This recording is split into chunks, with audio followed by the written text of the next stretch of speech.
2017 meeting of the Columbia Rotary Club. I am so glad to see all of you, and I'm glad you're here today. I'm Lanier Jones. I'm a past president of the club.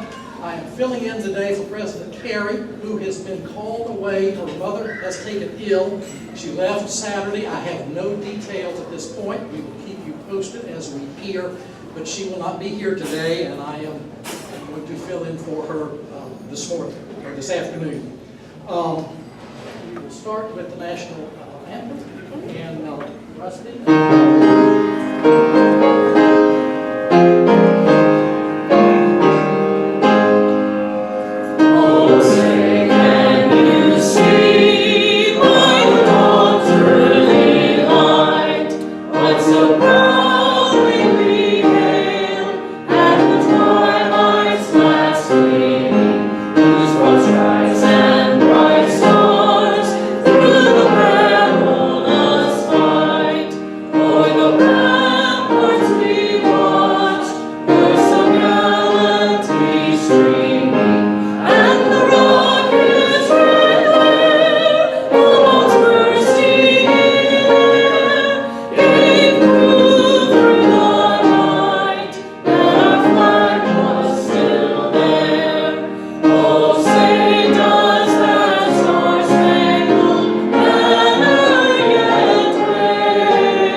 I don't wear suits very often now. I forgot to put my coat on. I mean, I can't wear a coat. You know, remember to pray when you're How about invitation? Invitation, yes. Okay, well, let's do pray. We're going to pray for Lanier. Real quick, I don't know how many of you read the announcement from Rotary International about our losing our president-elect for Rotary International, but his name was Sam Owari, and his wife's name is Nora. So if you'd keep them in their prayers, this was totally unexpected, and of course, more information will be coming down about how they're going to handle that. But our president-elect for Rotary International passed away. So keep him and keep his family in our prayers. Let us pray. Lord, what a blessing it is to be associated with an organization that is making a difference in the world. An organization that challenges us to become better people, to become more ambitious in ways that matter, to strive for high goals, to incorporate service above self. God, it's an exciting time to be a Rotarian. It is the first year of our second century. We are on the verge of participating in one of the most amazing accomplishments in human history, the elimination of polio. For 112 years, Rotary has made a difference in the world. It has made a difference in many lives in more ways than we can ever imagine, in more ways than we'll ever know. God help the Columbia Rotary Club to remain strong in our commitment to Rotary's ideals and help us to incorporate service above self into our daily lives. We also ask God that all the people who will become citizens of this great country today, make them great contributors to our community. We ask you to bless this food to our bodies and our work to you and to Rotary. Amen. Amen. Thank you, Dr. Ryan.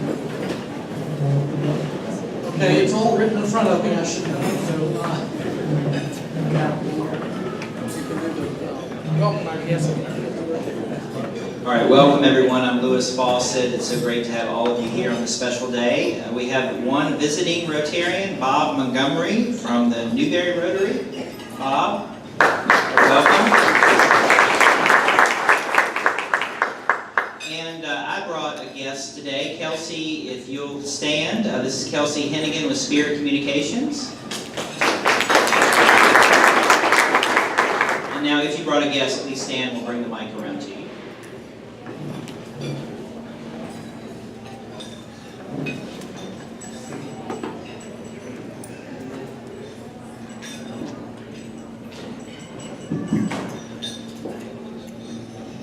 Thank you. I'm John Asman, and I'd like to introduce my wife. I think several of you know Agnes Asman. She's my executive. She's head of our household, but she has her own CPA practice, and we're excited to be here today. Hello, I'm Karen Blackman, and I'm excited to have my husband Scott here with me today.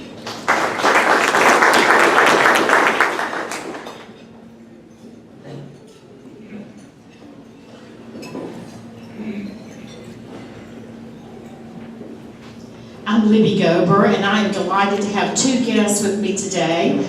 You have met them before, but this is my son, Bud Murphy, and his fiancee, Charlene Ciani.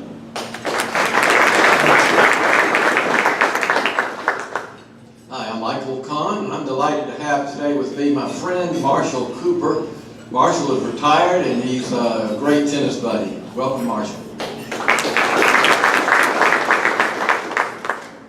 We're going to have four guests, I'm sorry. To my immediate left is Laurie Brazel, who's my executive assistant. Next to her is Robin McCants, who's the new director of Adventure. And then the blue dress is my favorite niece, Amy Walker Smith. Y'all know Al Walker, this is his daughter. And then her daughter, who's my great niece, Liza Smith. Thank you.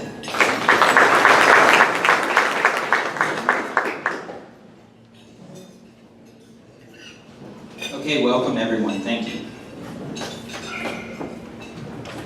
Thank you, Lewis, and welcome to all of our guests and visiting Rotarians. We're very glad that you're here with us today.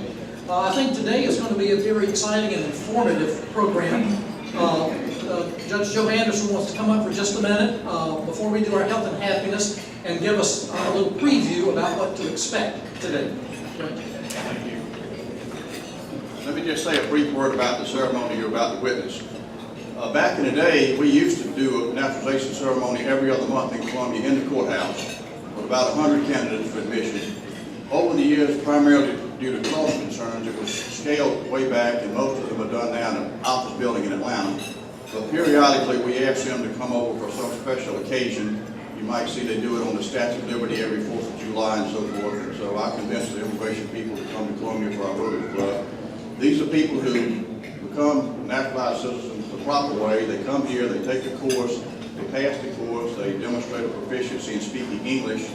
And I've been doing this for 31 years, and I get a lump in my throat every single time I do it, because you can quickly tell for these people it's the greatest day of their lives. They are so dead-gum glad to be in this country.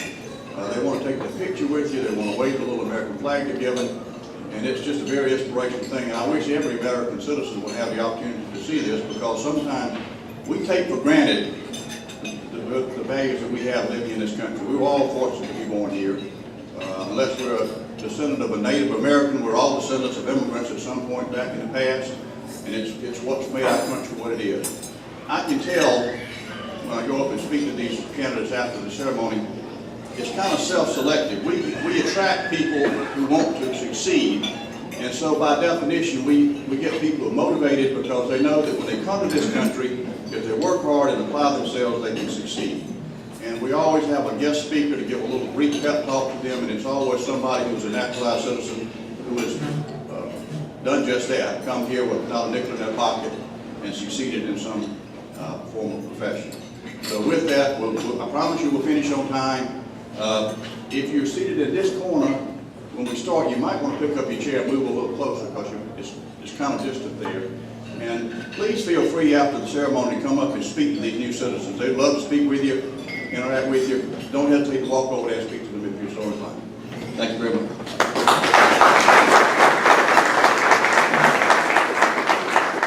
Thank you, Judge. This is always a treat and an honor to have this program. It was several years ago, and I really can't remember exactly how many, but it's 6 or 7, I guess, that we had this program once before, and it was very instilling and very touching at that point. He's already made the remarks about these people and who they are and what they're doing today and what a big deal it is for them. So let's give them that respect here in just a few minutes, and let's enjoy something magic happening in their lives. Now for our health and happiness, Andrew Clarkson. Thank you, Past President Lanier. And so many of you were wonderfully concerned about my injury on my nose. I want to tell you that I was not, again, in a knife fight at the Rusty Knot this weekend. So take that off your list. I do have some club health news. Many of y'all know Jason Snyder. Jason Snyder's over at Health South, recovering from a significant health scare, and cards and prayers are appreciated. Jack Sloan is here today. He is recovering from shoulder surgery. Thank you, Jack. Hope you play tennis soon. So on some happiness news, Jim Smithwick wants to remind everyone that in South Carolina it is still illegal to keep your horse in a bathtub. On some other happiness news, I'm pleased to report that my sister Margaret is having accomplished her goals at getting attendance back up consistently and completing a rebranding campaign for the first time in 13 years. She's left Adventure. She is launching a new communications and marketing consultancy and already has a first client in Baltimore. Oh, and by the way, speaking of Adventure, if you have not been to the new exhibit, Flight, it's pretty doggone cool. They actually have, I'm sure you've seen it coming over the Jervis Bridge. They've got a cockpit of a 757 stuck to the side of the building, and from within the exhibit you can walk out and you can go out and check that out. Since naturalization and immigration is sort of our theme for today, I wanted to mention a couple of things. There were some companies, notable companies founded by immigrants. In the technology front, which is kind of my purview, Yahoo, Jerry Yang from Taiwan, at age 10 came to the U.S. knowing his only English word was shoe. Comcast, Daniel Aaron, came from Germany. His first job was a journalist where he became inspired after he wrote a story about the cable industry.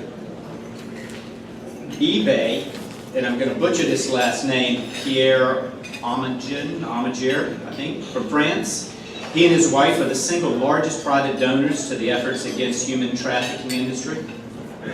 AT&T, we all know, founded by Alexander Graham Bell, was an immigrant from Scotland who came to the U.S. as a teacher, teaching deaf. And then, obviously, the biggie, Google, by Sergey Brin. He's Russian.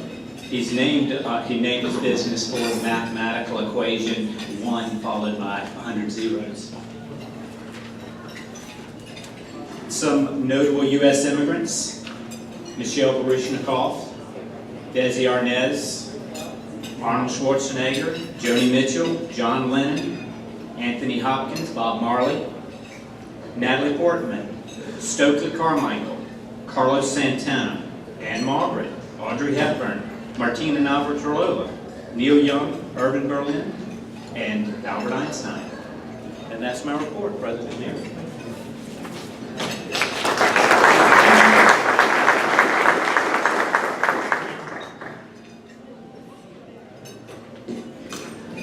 Okay, well, in just a few minutes, we're going to go ahead and open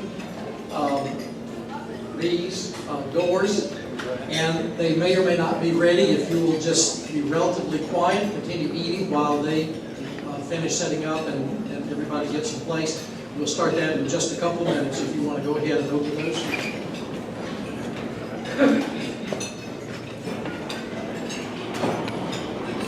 Son by Mr. Thurman Bolt.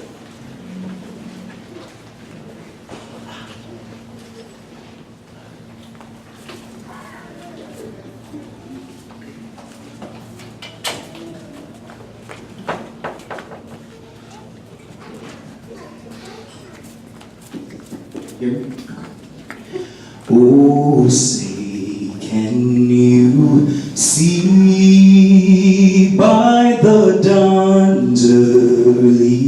light, what so proudly we held at the twilight's last gleaming, whose broad stripes and bright stars through the perilous fight o'er the ramparts we watched were so gallantly streaming, and the rockets' red glare, the bombs bursting in air, gave proof through the night that our flag was still there. Oh, say does that star-spangled banner yet wave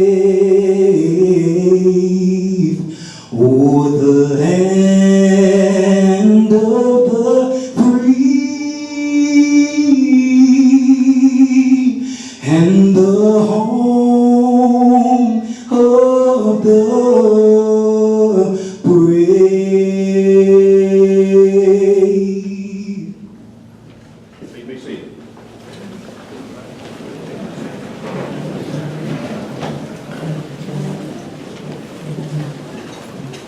It is my privilege on behalf of the United States District Court for the District of South Carolina to extend a very warm and cordial welcome to each of you to what is indeed a joyous and happy occasion.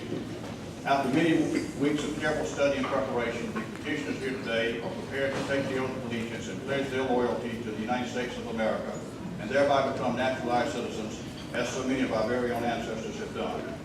It is in this spirit and bond of fellowship and loyalty that we have so proudly gathered here today. At this time, I will call upon Mr. Glenn Moore, a member of the Columbia Rotary Club, for our invocation. Let's pray. Our dear Heavenly Father, we bow our heads in your holy presence and acknowledge you and give you glory and honor for who you are. We thank you for this lovely occasion that brings us together.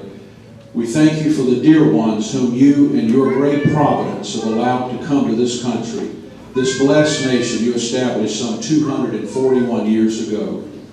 Father, we would ask that as we begin this beautiful and solemn ceremony today, that you would allow these who are now pledging their allegiance to this republic to sense our sincere welcome. And Lord, in the same way that they would see the flame of the torch of our Statue of Liberty in New York Harbor and sense the warmth of its glow, may they also see and feel that warmth in our smiles, in our handshakes, in our sincere embrace. Please bless the ceremony and all who are part of it. In Christ's holy name, I humbly pray. Amen. It is a tradition at these ceremonies to have a guest speaker in the form of a naturalized citizen who has come to this country and succeeded. And we are very fortunate today to have Mr. Ray Kao as our guest speaker. Mr. Kao graduated from the prestigious engineering school of Tsinghua University in Beijing, China in 1995, and then received a full scholarship from the Ohio State University to complete his master's degree in mechanical engineering. After that, he worked for Caterpillar Company in Chicago for 5 years. Then he joined Siemens here in Blythewood in 2002. 3 years later, in 2005, he became a naturalized United States citizen and joined the M Gourmet Group as the Chief Financial Officer and Chief Executive Officer. Most of you probably know that the M Gourmet Group is a group of restaurants here in Columbia, organized by Michelle Wong, a very prominent businesswoman in our community and the wife of our guest speaker today. Mr. Kao is a very intelligent, hardworking individual. He's a wonderful husband and loving father of 3 boys. He was baptized on December 29, 2013 at the First Baptist Church here in Columbia. It's a great honor to be here today. This is the second naturalization service I'm into. The first one, of course, is for myself. That was 12 years ago in a small room in Charleston. I still remember that day the AC wasn't working that well, so it made it more memorable than what it it should be. But nonetheless, it was one of the greatest days in my life. That day, I became a proud U.S. citizen. So congratulations to everyone here. I just wanted to be here and kind of quickly share my American journey, my American story here. I came to this country 22 years ago. 1995, I came in as a graduate student to Ohio State. With $500 in my pocket, 2 large suitcases, and then barely speaks any English. So life was pretty rough. The first week, I remember I went to the apartment, leasing apartment, signed for my first apartment. They asked me for my first month's of rent, last month's of rent, and 1 month's rent worth of deposit. That's 3 months right there, so I don't have enough money. Immediately, I was in financial trouble, So I still remember those days. Those are 22 years ago, still right in front of my eyes. Now 22 years later, we have 3 boys, we have a good family, we have a great business to run. So we're very blessed. This is simply a great country. In this country, I just felt like if you work hard and you work smart, make the right decisions, and the country will take care of you. The country will simply just take care of you. My story is pretty simple. I was a graduate student, and then the university is generous enough to waive all my tuition. Offer me as a research assistant to cover all my living expenses, and then so that I can focus on my studies, so I can graduate very quickly. Very quickly, I moved into my PhD program. Only stayed for a week. I got an offer from Caterpillar. I was young. I was only 25. I figured I want to work a little bit, gain a little bit working experience before moving into something too deep. So I ended up in Chicago for 5 years, working for one of the largest heavy equipment machinery. I was a computer programmer, simulation analyst. I was, sitting by the computer every day. 5 years in Chicago was great. Winter is very brutal. So I decided after 5 years, I said I'm ready to move to the South. Before I go, all my colleagues, on the farewell party told me, Ray, don't go. The Southern accent is going to kill you there. So by the time I got here, it really wasn't that bad. I joined Siemens here, which is a German company. We design fuel injectors for engines for the automobile and aircraft industries. I was the lead engineer there for a couple of years before I met my wife. And then I remember the third day that I met her, she said, Ray, quit your job. We can do a lot of things, together. We can be our own boss, start a great company. She already had 3 restaurants back then. She said we can open more and we can do import-export business. Just quit your job. We can, life is too short. So I was, again, I was young. I was naive. I didn't know what I was getting into. So I agreed. It just 2 hours of dinner. I quit all the, because I was in engineering school for so long. 5 years of college of engineering, 2 years of graduate school. I did little PhD programs and 7-8 years of experience. So it's just all gone after 2 hours of talk.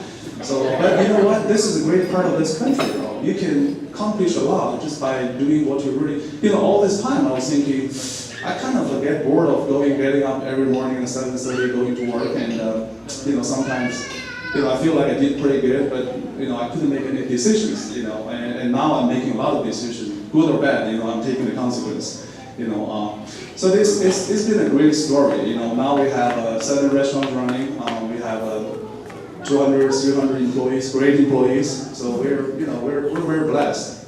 For the past 22 years, a lot of people ask me, what did you really learn in this country? I just want to share one thing. In 2013, I was baptized to be a Christian.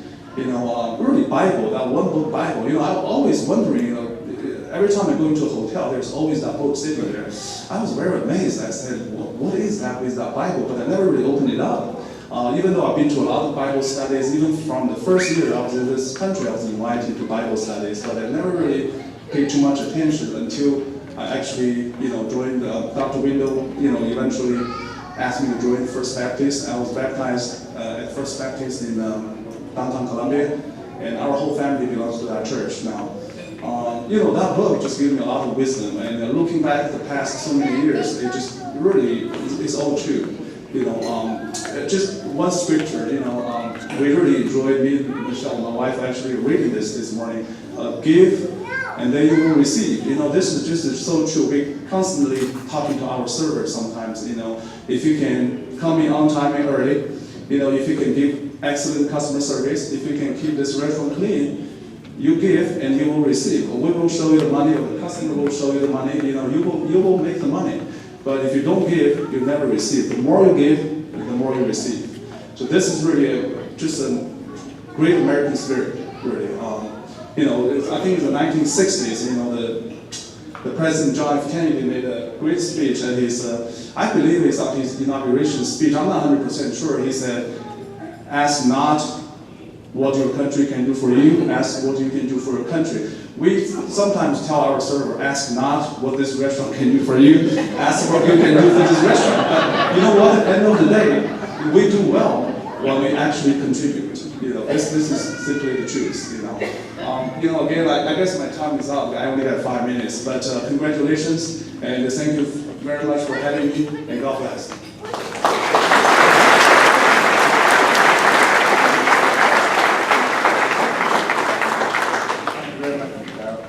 At this time, the court recognizes Ms. London Lucas with the U.S. Citizenship and Immigration Services to formally present the petitioners and move their admission to citizenship. Your Honor, good afternoon. United States District Court personnel, distinguished guests, friends of the court, applicants for naturalization. If it pleases the court, Your Honor, 42 administrative applicants were notified to appear before the court for a final hearing on their naturalization applications. Of those notified, 41 has failed to appear. I respectfully move that that case be continued to a later date due to the applicant's absence. Your Honor, 41 administrative candidates here today have requested their names be changed as part of the naturalization proceeding. The government has found these requests to be reasonable and has no objection. I respectfully move that these requests be granted. Your Honor, each adult applicant has successfully completed an examination concerning the history, constitution, and principles of government of these United States, as well as having demonstrated the ability to speak, read, and write the English language.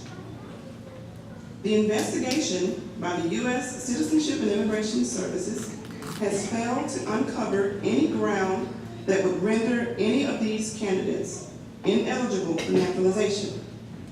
Character, conduct, and loyalty have been established.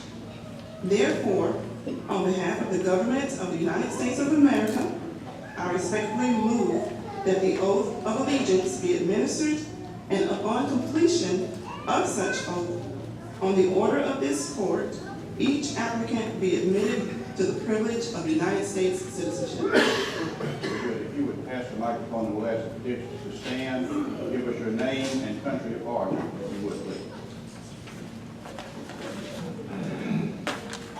Abby Johnson, originally from Bulgaria.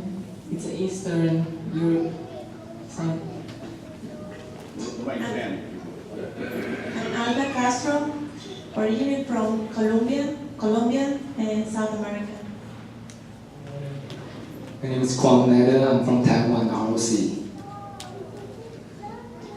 My name is Maritza Hernandez, originally from Colombia, South America.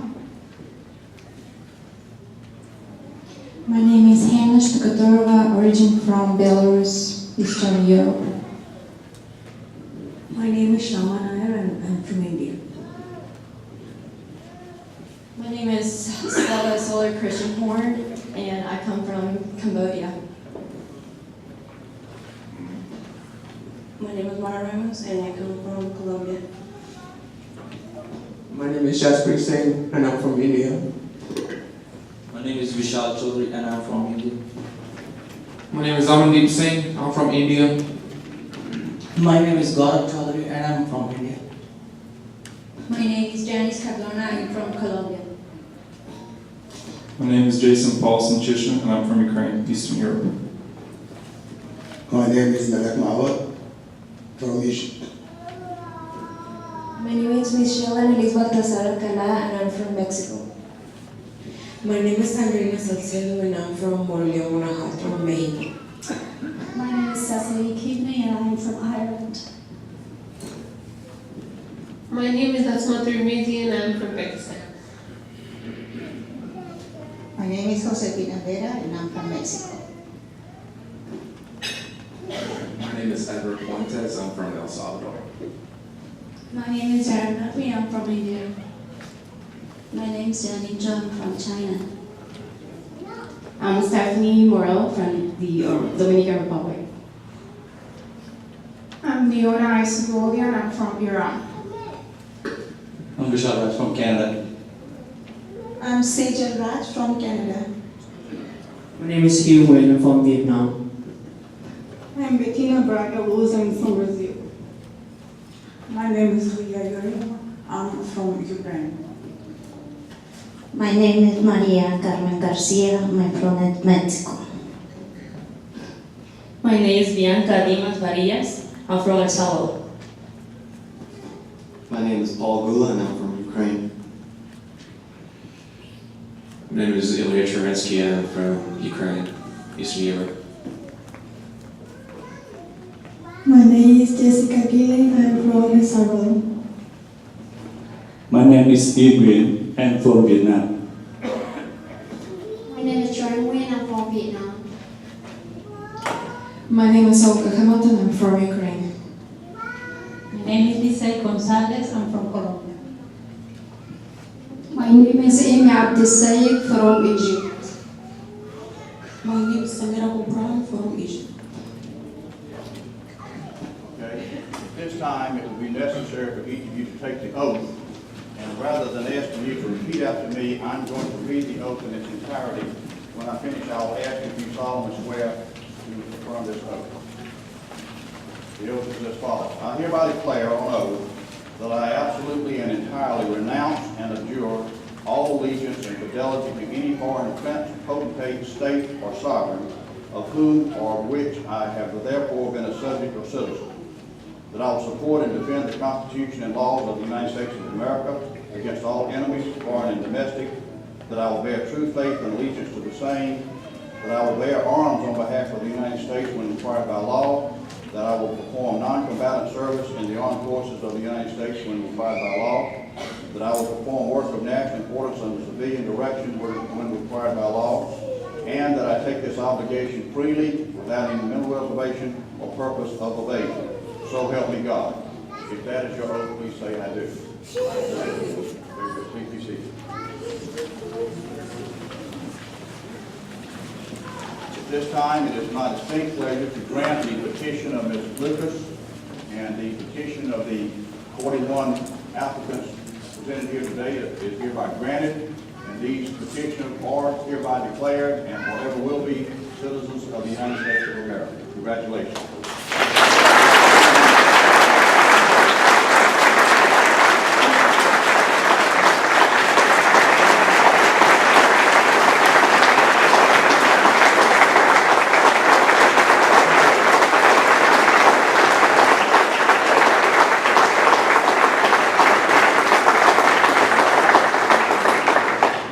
Ladies and gentlemen, by virtue of your naturalization, you have today become a citizen of the United States of America.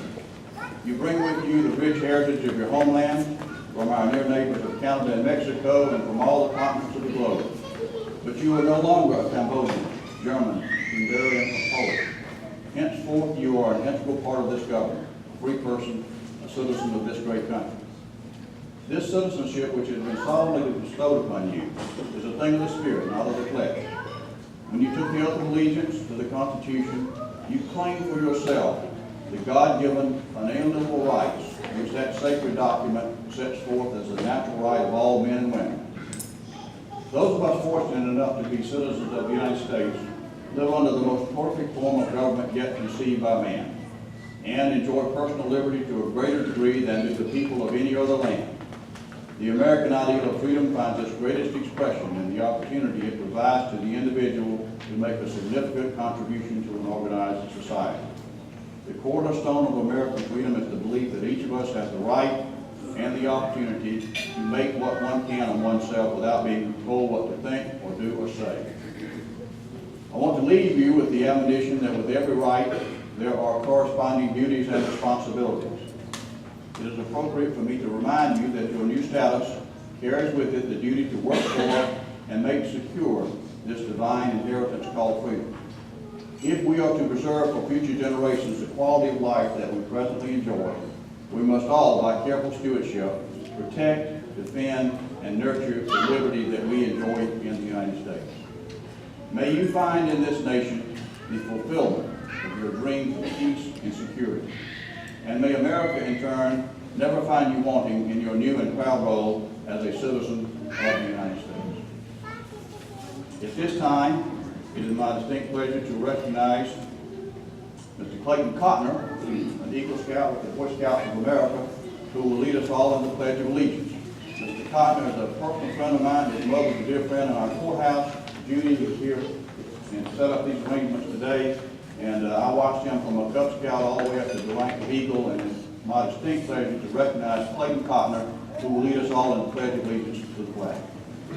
Please rise and join me in the Pledge of Allegiance. I pledge allegiance to the flag of the United States of America and to the republic for which it stands, one nation, under God, indivisible, with liberty and justice for all. At this time, I will recognize Ben Ward again for our benediction. Our Holy Heavenly Father, once again we praise you and thank you for what we've witnessed here today. We pray that your same fatherly hands that led these, our new fellow citizens, to us will continue to guide them and bless them and protect them in every way, both this day and forevermore. In Christ's holy name I pray. Amen. Before we adjourn, I will be remiss if I did not recognize the League of Women Voters. We have several representatives here today. They come to every ceremony we have. They furnish education literature, voter registration forms, the American flag that we give it out, and several other things. We're the league. There we are. Thank you so much for your participation.